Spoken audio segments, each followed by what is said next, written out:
Angeline, I have an embarrassing story to tell you.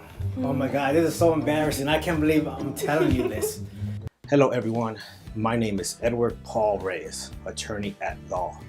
And today we're gonna talk about irrevocable trust. What is that?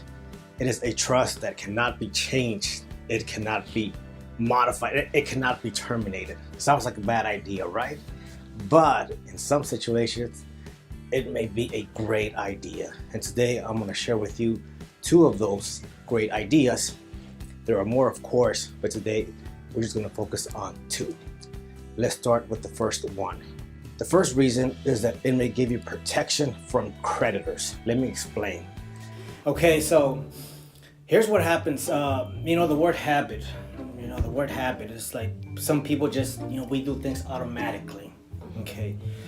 And sometimes that bothers me because sometimes you do something but you don't remember. You forget, right? Or you don't think about it. So an example of that is when you get out the shower and you put on deodorant, right? It's something very personal, but it happens, and I just want to put it out there, right? So what happens to me is that I tend to forget. Like after I shower, I ask myself, wait a minute. Like this morning, perfect example. This morning I'm telling myself, hey, did I put deodorant on?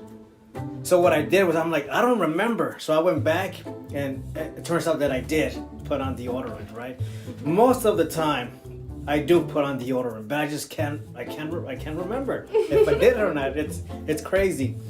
So we're gonna talk about opposing forces. On one side, there are the creditors, and then on the other side, there are the debtors. Think about G.I. Joe, for example. G.I. Joe versus Cobra Commando or Transformers, right? Megatron versus Optimus Prime. So in our situation, for this particular video, we're gonna call the creditors the bad guys. Are they really bad? No, we're not gonna deal with it. That's irrelevant, all right? And I'll give you some examples of who the creditors could be. For example, the IRS, you owe taxes. All right, it could be a bank. It could even be you, okay, if you lend someone money. All right, so I don't want to say that all of the creditors are bad. We're just using that example.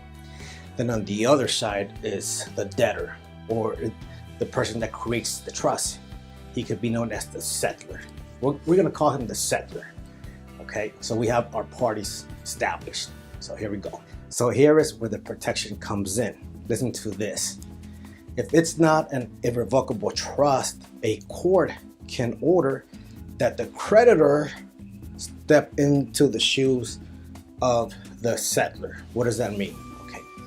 So that means that the creditor, he's gonna manage all the assets, right? So that means that if the settler has an expectation of making certain gifts to a relative, maybe those gifts are going to be gone because the creditor, of course, what does he want?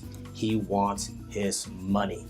So think about, for example, what if Megatron, right, takes over the Autobot's base, right?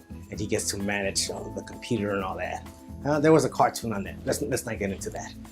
But just to give an example. Okay, so I'm going to tell you an embarrassing story. Okay, when I was in university, I drove to the university.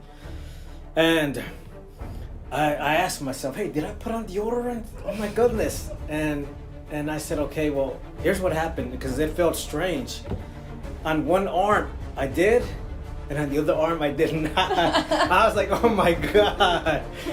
So what ended up happening was that I had to go to the store. I went to the market. I made it to class on time, but it was... And the other good reason is that the settler, the creator of the irrevocable trust, he can reserve the right to change certain provisions, not all, but certain.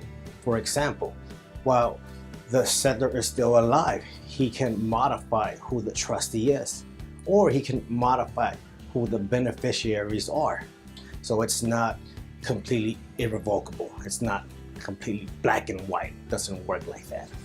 I remember when I was in law school, my Wilson Trust professor said this statement: there's a rule, and then there's an exception, and then there's an exception to that, and an exception to the exception. So the fact that the settler can modify certain provisions that would be an exception to the general rule of irrevocable trust. So after that, what I did was that I started carrying deodorant in my car. So if that were to ever happen again, I would just put it on. To conclude, an irrevocable trust may not be a bad idea. For more questions, contact me. Hope this video helped. I wish you all the best. Story, but thankfully it had a happy ending. Yeah, good habits are formed.